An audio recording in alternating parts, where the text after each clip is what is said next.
ప్రధాన ప్రతిపక్ష నాయకుడు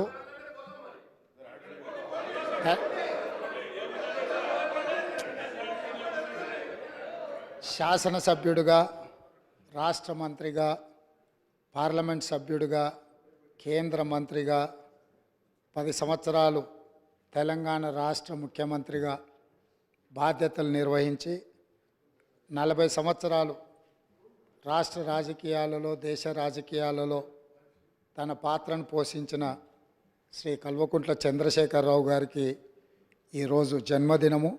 వారికి కాంగ్రెస్ పార్టీ పక్షాన జన్మదిన శుభాకాంక్షలు తెలియజేస్తున్నా. భగవంతుడు వారికి మంచి ఆరోగ్యాన్ని ఇచ్చి తెలంగాణ పునర్నిర్మాణంలో వారి పాత్ర పోషించి ఈ సభలో ప్రతిపక్ష నాయకుడిగా ఈ సభను సజావుగా నడపడానికి, తెలంగాణ సమాజాన్ని అభివృద్ధి పదం వైపు నడిపించడానికి వారికి పూర్తి స్థాయిలో దేవుడు శక్తినివ్వాలని కోరుకుంటున్నాను అధ్యక్ష.